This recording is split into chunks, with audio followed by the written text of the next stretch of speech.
Hello, dear viewers of my video. I hope you enjoy watching it and look forward to your feedback in the comments. I wasn't supposed to be in that meeting for more than an hour. That's what I told my team before I left. Just an hour, I promised, grabbing my notebook and tucking a pen behind my ear. Don't let Mark rope you into any surprise deadlines while I'm gone. Oh, if only surprise deadlines were the worst he had in store for us. I'm Lola, by the way. 31 years old, senior operations lead, and, until about 11:15 a.m. that Tuesday morning, resident optimist of Floor 7, Corner Pod, Group C. My team and I had built our little world in that glassy, sunlit corner of the office. We shared one long table we affectionately called the brainwave bench, littered with half-dead succulents, color-coded Post-its, and about a dozen inside jokes that only we understood. That morning, I left for a strategic planning session with the executive team. My biggest worry? Whether anyone would notice I reused slides from last quarter's budget review. I had no clue that while I was charting long-term projections with middle-aged men who used synergy unironically, Mark, my boss, was executing a very different kind of plan. By the time I came back, everything had changed. No, literally, everything. The brainwave bench? Gone. The corner pod? Empty. Even the snacks we hoarded in the locked filing cabinet were gone. I stood there frozen, blinking at the vacant space where my team had sat just 2 hours earlier. It looked like an office real estate agent had swept through with a giant eraser. I turned slowly. And there was Ava, my sharp-witted project analyst, standing by the elevator with a cardboard box in her hands and tears pooling in her eyes. "He moved us," she said quietly. "What?" "To the basement, Lola. The basement." My stomach dropped. "What do you mean, the basement?" Ava didn't even need to answer. I already knew. A few minutes and one furious elevator ride later, I found the rest of my team. 6 people crammed into what used to be a supply storage room in sublevel B1. No windows, one flickering light bulb. The faint, constant hum of HVAC pipes. They looked like prisoners of war. My war. "Apparently," said Mateo, my logistics specialist, "our new star employee deserves the best offices." He didn't need to say the name. We all knew. Brittany. She'd started 4 weeks ago, straight out of grad school, armed with a toothy smile and a last name that matched one of the board members. I gave her a shot. We all did. Showed her the ropes. Answered her endless questions. But she wasn't interested in learning. Only in being seen. Mark fell for it instantly. And now, he'd moved my entire team, award-winning, overtime-working, results-delivering team, into a basement broom closet because Brittany liked our window views. "I'm sorry," I said. I didn't know what else to say. They looked at me like I was the captain of a ship that just hit an iceberg. "Don't be," Ava muttered. "Just tell us what to do." I looked at each of them. They weren't just employees. They were my people. We'd stayed late together, fixed each other's code, covered for one another's sick days, even celebrated a promotion with pizza on the office floor. Mark didn't just move desks. He moved loyalty. He moved respect. That's when I smiled. Not fake, not forced. A slow, quiet smile that started in my gut and stretched to the corners of my mouth. "Pack your things," I said. There was a pause. "We are packed," said Mateo, lifting his sad little box of files. "No," I said. "I mean really pack your things." They stared at me. "Lola," Ava whispered, "what are you doing?" I didn't answer. Not yet. I just turned and walked away, back into the elevator, back to floor 7. Back to Mark. He was in his office, feet up, coffee in hand, watching a YouTube video with Brittany perched on the edge of his desk, like a smug, overpriced paperweight. When he saw me, he grinned. "Lola! Back so soon? I hope the team's settling in okay. Just trying to optimize space a bit, you understand? It's not personal." I walked in and closed the door. "Really?" I said. "Because from where I'm standing, it feels incredibly personal." Brittany snorted. I ignored her. Mark shrugged, unbothered. You said it yourself. We need to make room for innovation. Brittany's fresh blood. She's got potential. I smiled again. The same smile I gave my team. Oh, she's got something all right, I said. And so do I. He leaned back. What's that? Leverage. The look on his face told me everything. Mark had forgotten who built his department, who trained half his current staff, who negotiated the contracts that saved the company $400K last quarter. He thought I'd just take this, that I'd go quietly. He didn't know the documents I had saved, or the client relationships I nurtured, or the side project I'd been working on, one that didn't belong to the company at all. But I wasn't going to show my hand just yet. Enjoy your coffee, Mark, I said. This is the last calm moment you'll have for a while. And with that, I walked out. The next 48 hours would set everything in motion, and I promise you, when I say he didn't see it coming, I mean it. Sometimes, before I fall asleep, I still hear the clicking of keyboards, the hum of whiteboards being wiped clean, and Ava's sarcastic muttering about corporate jargon. It's strange the things you miss, especially when you built them yourself. 8 years ago, I walked into this company wearing the only decent blazer I owned, fresh from a job where I'd spent more time smoothing over egos than solving problems. I remember how the office smelled like industrial carpet and burnt coffee. I also remember how it felt, tight-lipped, slow-moving, and terrified of risk. But there was one thing it had that no other place offered: a blank slate. I didn't walk in expecting to stay. Honestly, I thought I'd last maybe a year, make a few recommendations, then bounce to something flashier. But what changed everything was the team I got to build. Not inherit, build. I still remember interviewing Ava. She was straight out of a mid-level tech firm, fired for attitude problems, which turned out to mean she called out a VP for stealing her report word for word and presenting it as his own. When I asked her why she didn't just let it go, she leaned forward and said, "If I let things slide, I'd be ice skating in hell by now." I hired her on the spot. Mateo came next. He'd been managing logistics for a supply chain company in Bogota, moved here after his mother got sick, and was working night shifts at a warehouse just to make ends meet. His resume was modest, but when I asked how he handled a transport bottleneck during a national holiday, he outlined a 6-step strategy that outclassed every MBA grad I'd ever met. Then there was Rena, our software engineer. She didn't believe in cover letters. Instead, she mailed me a code sample on a USB with a note. "Run me if you want results." When I plugged it in, on a wiped test machine, of course, I'm not insane, it launched an animated workflow that solved 3 major bugs we'd had in the system for months. Quiet genius wrapped in zero flair. And those are just the first 3. I didn't pick the loudest voices or the glossiest degrees. I picked the people who didn't just know how to work, they wanted to. People who saw complexity not as an obstacle, but as an invitation. For 8 years, we were the department that never made headlines, but always fixed the messes others left behind. When the product team's rollout crashed, we restructured it within 48 hours. When a supplier breach risked exposing sensitive data, Mateo worked with Ava to isolate and patch the vulnerability before the legal team even knew it happened. No awards, no press. Just the quiet dignity of doing things right. We weren't perfect, but we were something better. We were solid.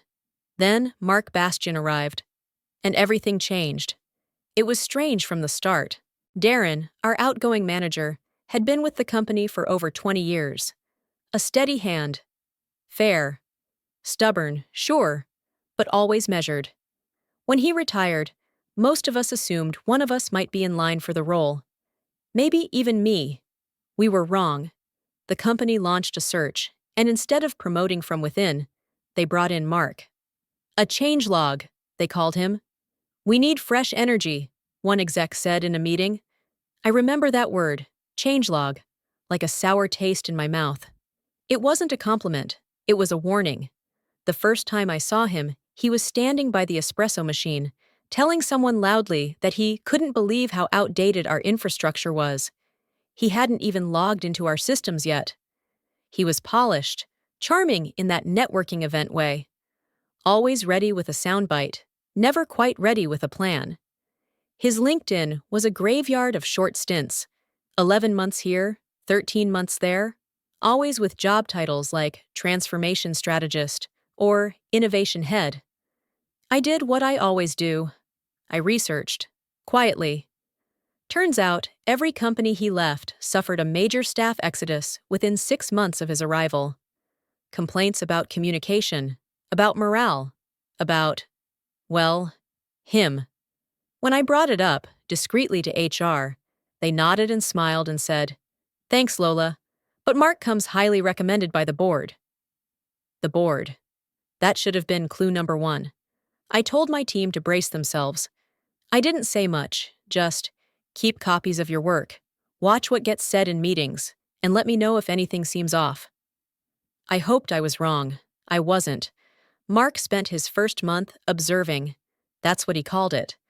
What it really meant was sitting in meetings with a vacant look, then interrupting to ask questions he could have answered by reading our documentation. He rarely spoke to us directly. When he did, it was always with a condescending smile. "That's a nice little tool set you've got going," he said to Rena once, after she presented a self-healing script that saved the company thousands in maintenance costs. He called our team Legacy Ops, like we were a fossil. I tried to give him the benefit of the doubt. Maybe he was nervous. Maybe he just needed time. But then Brittany arrived. And Mark changed overnight. Gone was the passive observer. In his place stood a man drunk on his own imagined authority. Meetings became performances. Deadlines shortened. Praise became scarce unless it was directed at Brittany, who'd barely figured out how to operate the printer without help. But she was shiny. And Mark loved shiny. The irony, Brittany reminded me of who I used to be when I first started. Eager, untested, desperate to prove herself. But the difference was, she didn't want to learn. She wanted to be applauded. And Mark gave her the stage. Meanwhile, my team was being erased. Little by little. It started with small things. Taking credit for our proposals in executive meetings. Assigning tasks to Brittany that Ava had already completed. Rewriting our weekly reports to highlight departmental improvements under new leadership. And then came the big move. Literally. We were away from our desks for less than 2 hours, and he had our space reassigned. Not to another department, not even to a growing division, to one person. And that's when it hit me. Mark wasn't here to lead. He was here to replace. One by one. I could have gone to HR again, but I knew how that story ended. I'd seen it before. Paper trails buried, complaints reviewed, decisions justified, with vague language about company priorities. So I did what I always do. I planned. I remembered what Darren once told me. You don't win fights in the boardroom, Lola. You win them in the background. One email, one document, one clause at a time.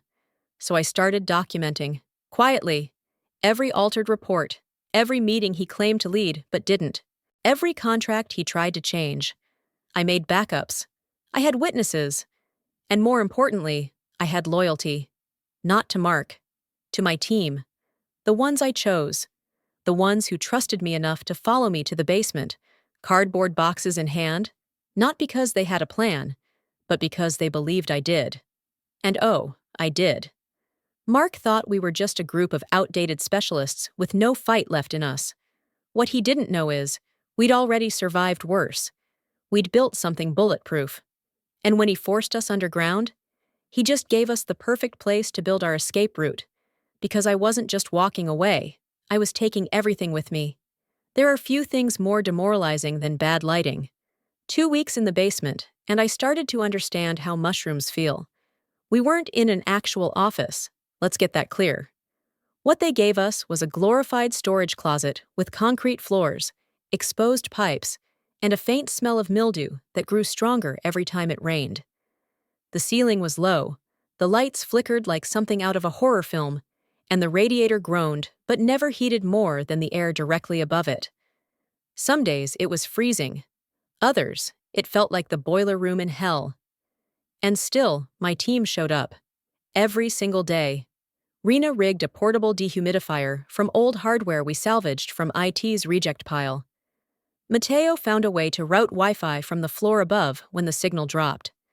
Ava wore fingerless gloves and carried a thermal mug like a badge of defiance. Not one of them quit, but the silence was heavier than the damp air. I knew what they were thinking, even if they didn't say it. Why are we still here? Why aren't we walking out? So I gave them direction. Not hope, not promises.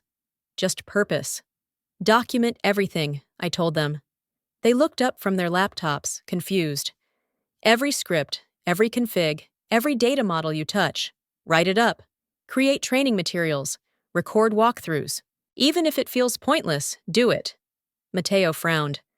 Are we training someone to replace us? I shook my head. No, we're making something they can't ignore. They didn't understand it yet, but I could see the glimmer of trust in their eyes. They didn't need all the answers, just a reason to believe I had one. And I did. I wasn't building documentation, I was building leverage. Because when someone decides to erase you, the worst thing you can do is disappear quietly. I wanted our fingerprints on everything, and I wanted those fingerprints impossible to replicate. 2 weeks passed in that gray, humming purgatory. Then came the email. From Executive Office Subject. Board Review Presentation Message. Lola, we'd like you to present the Q3 infrastructure audit and future state roadmap to the board this Friday. Please prepare the materials accordingly. I read it twice, then once more, just to feel the relief settle into my bones. This was it. A chance to speak above Bastion's pay grade. A chance to show the board what we'd been doing, despite everything. I pulled my team together immediately. We're going to the board, I said. Ava nearly dropped her coffee. Us? No, I said. Me? But I'm bringing everything you built.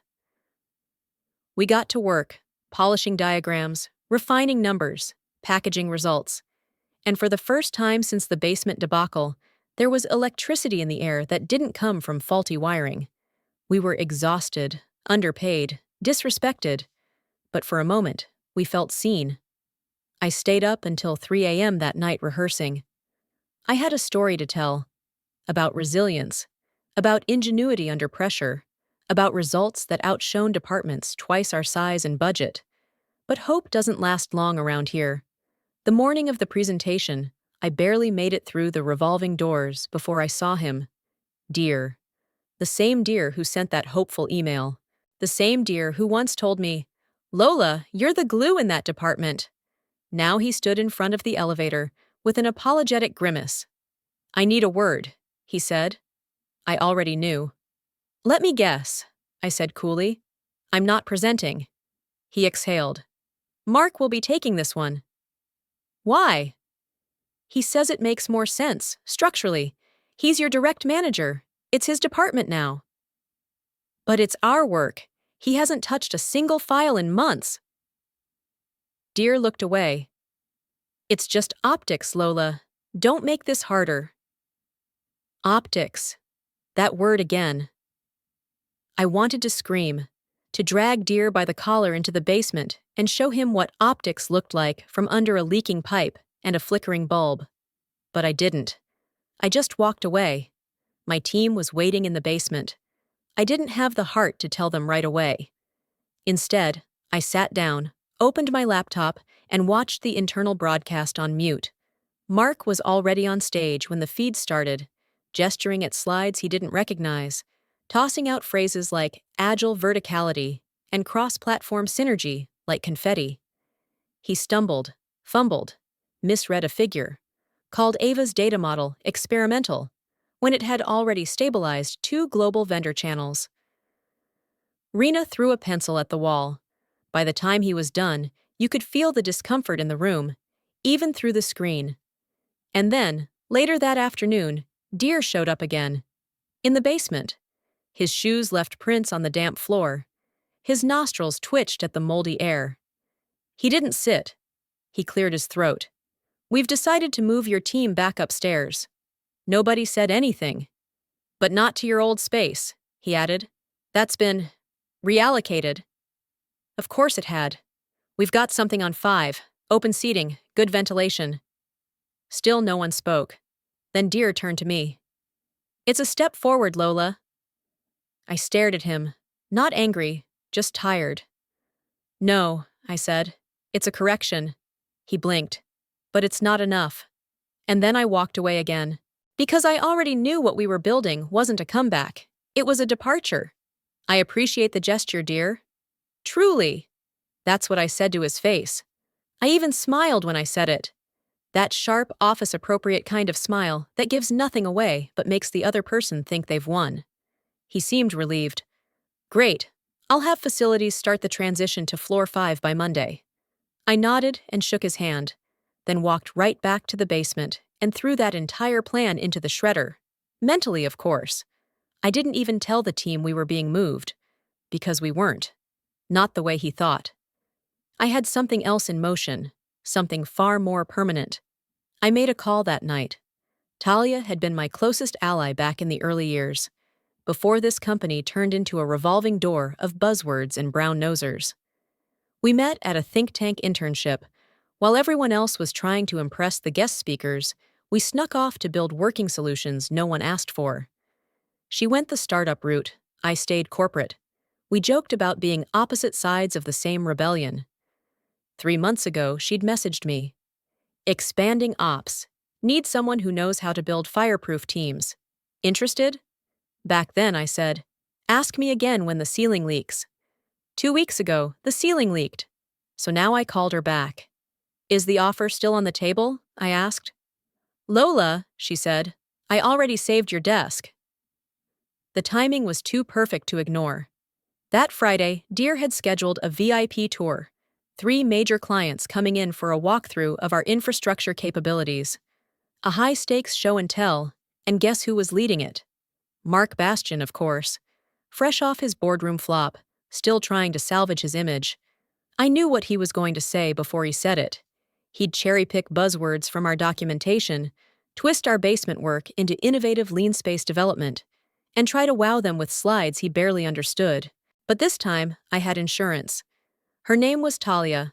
She arrived mid-morning, dressed in navy heels, a tailored coat, and the calm, lethal expression of someone who'd read every email in a thread before walking into the room. Deer greeted the clients in the glass foyer. Bastian, already sweating, stood nearby with a presentation tablet and fake confidence.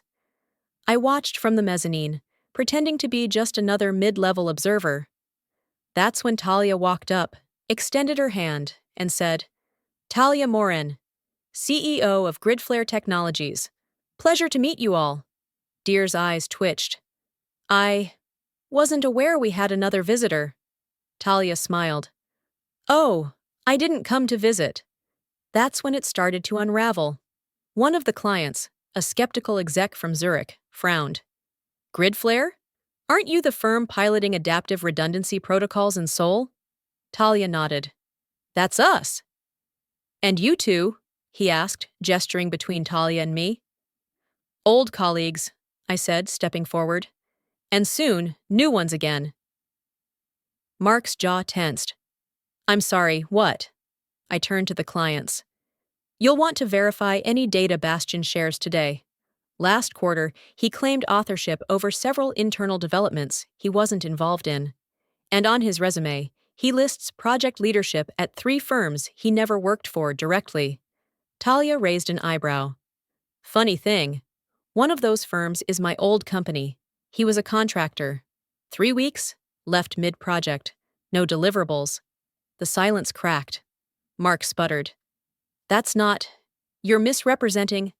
Would you like me to bring up the references? Talia asked smoothly. I have them saved. Deer looked like he'd swallowed a stapler. And then I delivered the final blow. This morning, I said, I submitted formal resignations for myself and my team, effective immediately. Ava, Mateo, Rena, my whole team appeared behind me, each of them holding a cardboard box, the kind you only bring when you're not coming back. We'll be joining Gridflare, I continued.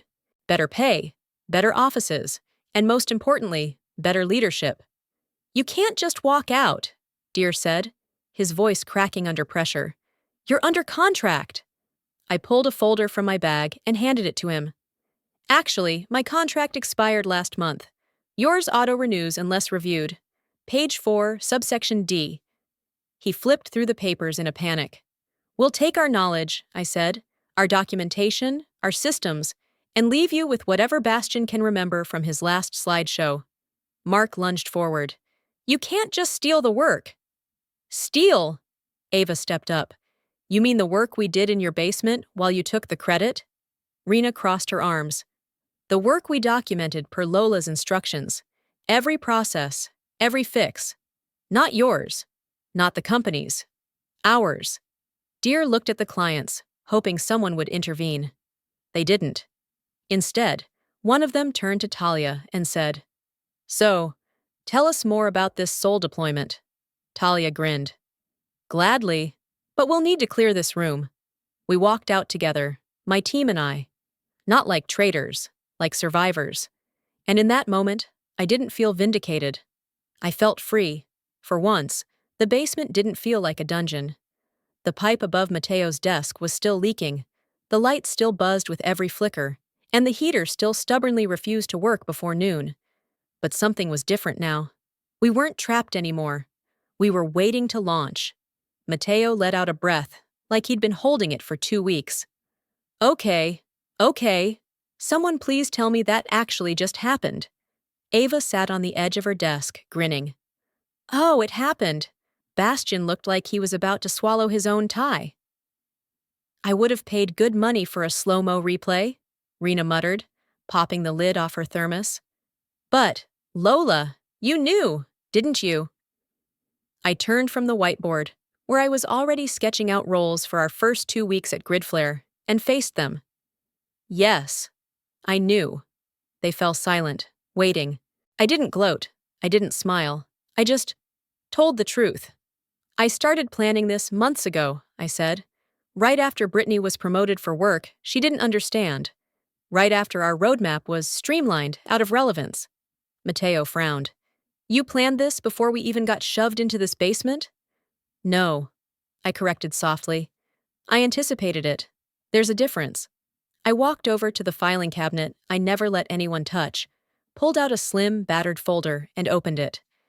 Inside were printouts, emails, timelines, documentation. Not just of our team's work, but of every time it had been undermined, altered, or stolen. While we were working, I kept notes, I continued. Every version, every credit shift, every performance review discrepancy. I wasn't just trying to catch them in a mistake. I was creating insurance. Ava whistled under her breath. You built an escape hatch while the house was still on fire. I did more than that, I said, and pulled out another folder. This one containing names. I reached out to people we used to work with. Colleagues, old clients, engineers who left quietly, consultants who were ghosted after delivering miracles. Wait, you've been building a network? Rena's eyes lit up. I've been rebuilding a bridge, I corrected, back to the people who saw us, who respected the work, the ones who still answer my calls because they remember what we're capable of. The room buzzed, not with fluorescent failure this time, but with energy. Real energy. And Talia? Mateo asked. You brought her in too? She reached out to me, I said. Months ago. I didn't think I'd say yes at the time, but when the walls started closing in, I realized I didn't just want to leave. I wanted to control how I left, and I wanted all of you to come with me. Ava narrowed her eyes. So this whole time you were laying low? You were building something underneath? I nodded. A framework, for us, for the next step. Rena leaned back in her chair, shaking her head. You are diabolical, in the best possible way, I smiled. Finally, let's just say I like backup plans. Despite the victory upstairs, I wasn't about to torch the bridge behind me. That's not my style. I'm not going to post a tell-all, I told them that afternoon as we started backing up our files. No drama, no social media takedowns. We leave clean, with integrity. Mateo looked surprised. But after everything, don't they deserve it? Maybe, I said, But I'm not doing this for revenge. I'm doing this for us. We don't need to be petty to prove we were the backbone of this place. If anyone asks, Ava said, we just found a better opportunity. Exactly, I said. Let them wonder. Let them feel the hole we leave behind. We set our exit date for Friday. That gave us 4 days. 4 days to organize, document, export, to prepare welcome kits at Gridflare, to map out who would take point on which accounts, to build out the beginnings of the internal Wikirena, had already named Brainwave 2.0. It felt like moving out of an old apartment you loved once, but outgrew. A little bittersweet. But mostly, liberating. That night, I walked through the empty office alone. No one stopped me. No one noticed. I paused by the glass corner pod. Our old space. Brittany sat in it now, surrounded by silent interns and a dozen fake succulents. The sunlight streamed in perfectly, but it felt cold. She was staring blankly at a spreadsheet that didn't balance. I left her there. When I got back to the basement, Ava had printed a new sign and taped it to the door. Under construction, the future.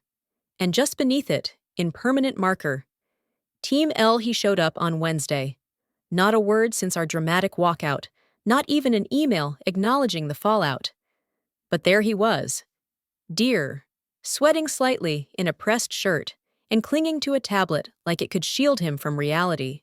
I won't take much of your time, he said, standing in the doorway of our makeshift war room. The irony of him descending into the basement to bargain wasn't lost on any of us. We've reviewed your exit notices, he began, clearing his throat. I've been authorized to offer your entire team a 15% raise across the board, and we'll have your old workspace on 7 ready by Monday. Ava's eyebrow shot up. Mateo actually snorted. I didn't say anything. I just stared at him for a full 5 seconds until his corporate smile started to crack. Dear, I said calmly, the contracts are already signed. Talia finalized everything yesterday. He blinked, confused. What contracts? Our new employment agreements, I said, with Gridflare. We're not negotiating anymore. We're already gone. The silence stretched long and awkward, broken only by the soft clicking of Rena's keyboard. Finally, he exhaled. Well, that's a shame. He left without another word. But he wasn't the last call I'd get that day. At 7:42 p.m., my phone rang. I didn't recognize the number. Lola, it's Ivane, the CEO. She rarely contacted anyone below VP level directly. I hadn't spoken to her since last year's leadership summit, when she complimented my logistics model but forgot my name. I'd like to meet tomorrow, she said. Just you and me? Breakfast? My office? 8 a.m.? I hesitated. My first instinct was to decline. But something in her tone stopped me. Not desperation, strategy. I'll be there, I said. Her office was sleek, angular, and cold in a calculated way. The kind of place where billion-dollar deals are made and terminated with the same signature. She greeted me with a smile that didn't quite reach her eyes. Lola, thank you for coming. She poured coffee into a fine porcelain cup, as if we were old friends and not two women sizing each other up across a mahogany desk. I'll get straight to it, she said. Mark Bastian's future with this company is being reconsidered. I said nothing. Let her talk. We were blindsided by the resignation cascade. Your departure has created waves. Clients are nervous. The board is watching. And frankly, your performance record is difficult to ignore. I raised an eyebrow. You mean now that it's not buried under someone else's name? She smiled. Precisely. Then she leaned forward. I want you to return, but not to the same role. I want to create a new department, strategic innovation, and field ops, under your direct leadership, autonomy, resources, executive title, and a salary package that will outpace anything Talia can offer. She slid a folder across the table. I didn't open it, because I already knew what this was. This wasn't about me, it was about her. Ivane was playing chess. Bastian was a liability now, and I was a convenient pawn-turned-queen. She needed a win, a headline, a sign to the board that she could clean house and keep talent. And yet, part of me was tempted, because this offer wasn't just revenge, it was control, a chance to shape something from scratch, to do it my way, without politics, without ceilings. I need to think, I said. Yvain nodded, but not for long. As I walked out of her office, I didn't feel flattered. I felt armed, because now, they needed me, and I had every intention of using that. The tension in the basement was back, not the kind born of cold radiators and flickering lights, but something deeper, older, the kind that grows when trust collides with ambition. I know what you're thinking, I said, standing in front of the whiteboard where grid flare transition was still scribbled in purple marker. And no, I didn't ask for this offer, but I'm not ignoring it either. Silence, then Ava crossed her arms. So you'd go back, after everything? Yvain offered me full autonomy, a new department, higher pay, executive control, and, frankly, a platform I could use to protect more than just myself. Rena muttered. Sounds like a setup. Matteo leaned back in his chair. No, or a test. Maybe both, I said, but that doesn't make it worthless. The room broke into heated chatter. Ava was the first to speak up fully. Lola, we escaped. Why would we walk back into the same fire just because someone new handed you a better hose? Because we wouldn't be walking in blind, said Matteo quietly. We'd be walking in armed. If she's serious about this, if we get a seat at the table, then maybe this is the only way we change things. Ava looked at him like he'd grown two heads. You actually trust them? No, he said, but I trust her.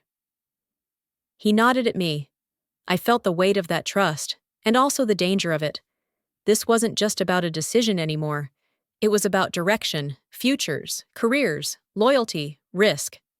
We don't have to choose just one path, I said suddenly. They turned to me. What if we didn't? Rena frowned. What do you mean? I mean, what if we split? The room stilled. Half the team goes to Gridflare as planned. The other half stays, joins me in this new department. That way, we cover both sides. Talia gets her powerhouse build-out. The company gets a reformer they can't control. And we don't put all our futures in one basket. Ava's jaw dropped. You're suggesting we divide the team? I'm suggesting we expand our reach, I said. Strategically. We've been talking about freedom like it only comes from leaving. But sometimes it comes from planting roots in two places. Think about it. Two companies, two resource pools, and an invisible bridge between them, us. Rena sat up straighter, eyes narrowing. Like a dual alliance. Matteo nodded slowly. Information sharing, talent mobility, influence across both spaces. We'd protect each other, I said. Insulate ourselves. We wouldn't be dependent on one boss, one vision, one salary source. If one world collapses, we've still got a foothold in the other. Ava looked conflicted. It's risky. It's always risky, I said. But if we pull it off, we stop being just a team. We become something stronger, smarter. We spent the next 2 hours mapping strengths, interests, logistics. Ava and Rena chose Gridflare. Rena already had side projects Talia was excited about, and Ava admitted she needed a clean break. Matteo chose to stay with me, intrigued by the chance to rebuild the system from the inside. We called Talia that evening, told her everything. She laughed. You've always been a strategist, Lola. I like it. I'll take them and I'll keep them safe. Then I messaged Yvain. We'll talk tomorrow. I have a counter-proposal. And just like that, we weren't leaving or staying. We were doing both. Because this wasn't about loyalty anymore. It was about leverage. And for the first time in years, we had it. The basement, our exile, our launch pad, was alive with celebration. Pizza boxes lined the windowless table. Rena had brought homemade cupcakes. Ava cued a playlist we hadn't heard since pre-Bastion days, and for a brief, blissful moment, we allowed ourselves to feel like victors.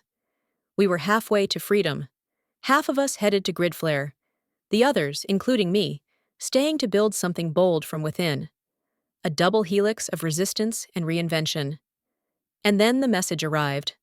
No sender. Just one line in plain text. Council meeting rescheduled. Bastion presenting plan with Deer. 9:30 sharp. They're trying to seal it before Friday. The music stopped. Rena looked up, confused.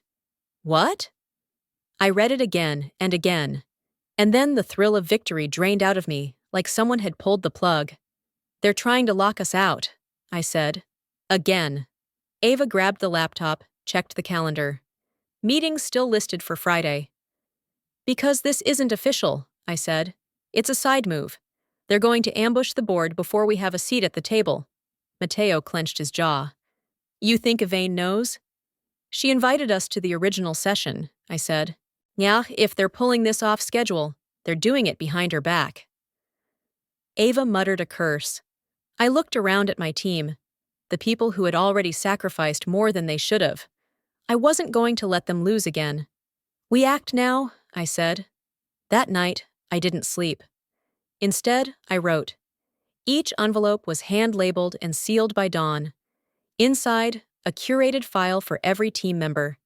Documentation, talking points, key figures, names of clients, breakdowns of cross-departmental wins, and a single personalized instruction.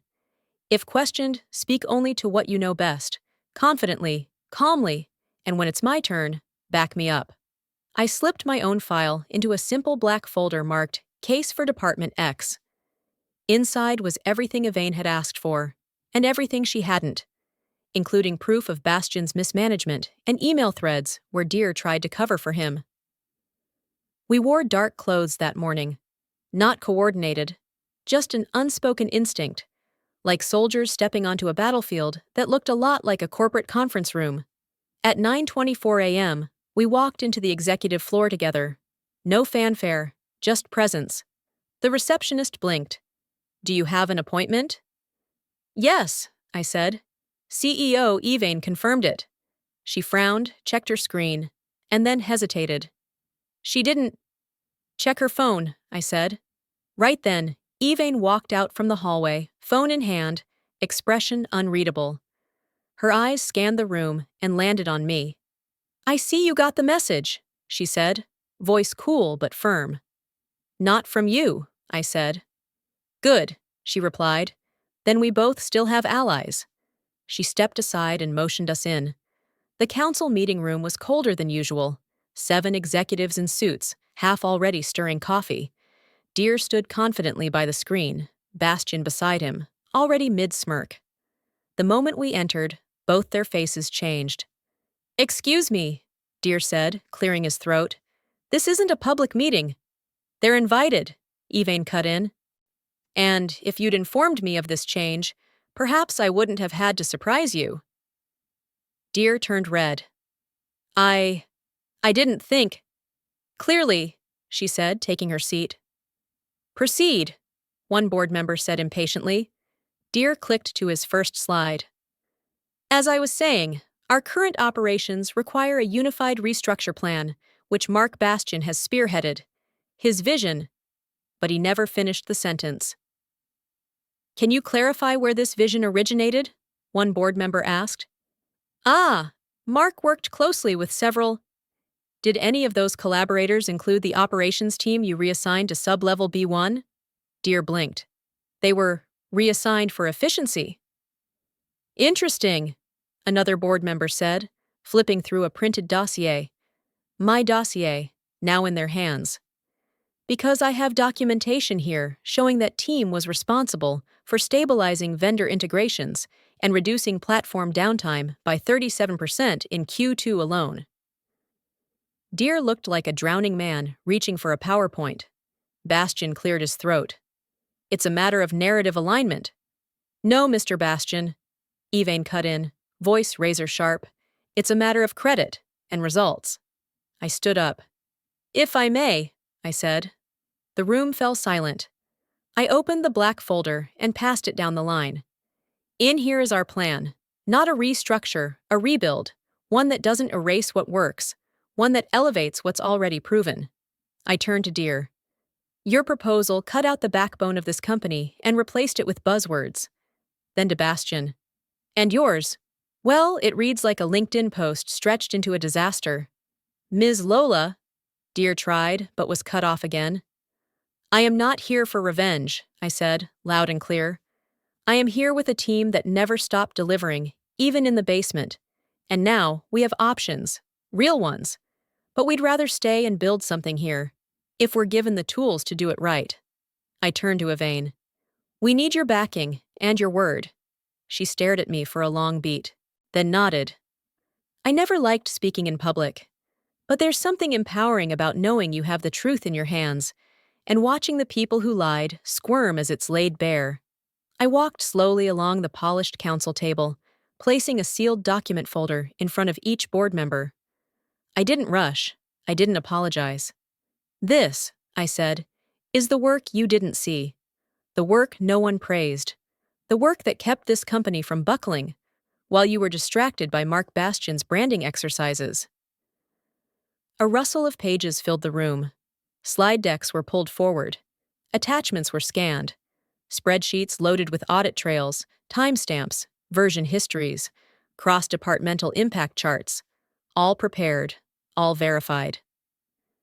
Pages 2 through 5, I instructed, outline infrastructure changes made by our team during the last 2 quarters. Page 6 has the cost-saving breakdowns. 7 and 8, system uptimes, all directly tied to work produced by my team, not Bastian. Yvain didn't speak, but her eyes were sharp, watching every reaction. I moved to the next set of documents. In contrast, here's Bastian's contribution. A failed CRM migration project that cost us 3 months of client-side lag. A vendor escalation that nearly cost us the Hong Kong account. And if you flip to the back, I've included records from his previous 3 companies. Deere shifted in his seat. Bastian's face was pale. Company A, I continued, terminated him after an internal ethics review. Company B let him go after he submitted forged progress reports. And Company C, my personal favorite, paid a settlement to 3 employees who claimed he stole their work for promotion. A gasp. Silence. And then soft murmurs as one board member passed a highlighted report to the next. I'm not telling you to fire him, I added. That's your call, but I am showing you who he really is. Deer's voice cracked. Lola, how did you even get these? I asked, I said, turning to him, because when you treat people with respect, they remember. They help. He looked humiliated. No defense, no spin, just red-faced and small. I took a breath, then pivoted. I'm not here just to burn things down, I said. I'm here to build. I have a proposal. I clicked my remote. A new slide appeared. 2 hubs, 1 network. A dual-team model, I explained, split between 2 companies, ours and Gridflare, each with a defined focus, shared goals, and a secure knowledge pipeline. Innovation here, deployment there. We maintain flexibility, expand capacity, and double our strategic influence. A few heads nodded. Is that even feasible? One board member asked. I spoke with Gridflare's leadership, I said. They support the collaboration.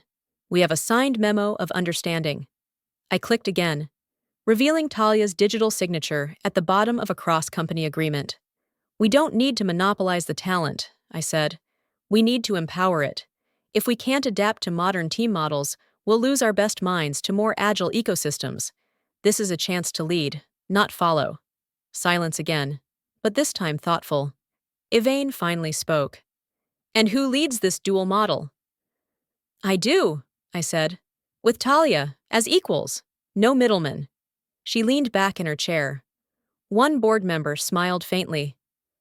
I never thought I'd say this, but I think we should consider it. Another nodded.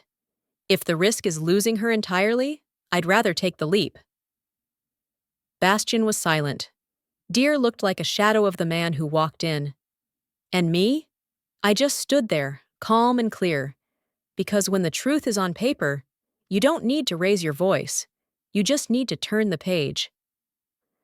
They called for a private session right after the meeting.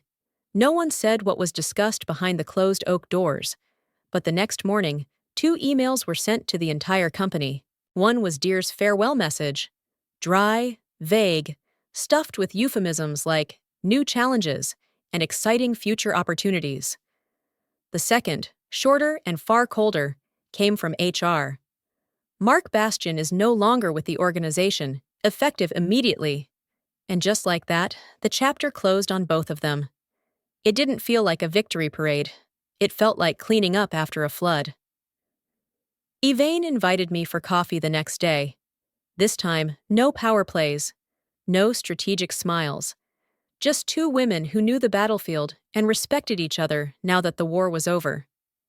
"Your model is ambitious," she said, "but the board is aligned. We're greenlighting it." I nodded. "And you?" she asked, ready to lead both sides. "I've already started," I said. 6 months later, everyone had started paying attention. We called it the dual anchor model. Half of our core team embedded at our company, the other half at Gridflare, with direct communication, mirrored roadmaps, and joint problem-solving sessions every week. What started as a survival strategy became the blueprint others tried to copy. By Q2, productivity had surged 34%. Cross-departmental delays dropped. Client satisfaction was up. Share prices? Higher than ever. They stopped calling it Lola's team. They called it the network. Talia and I met every Tuesday at 10 sharp. No titles, no egos.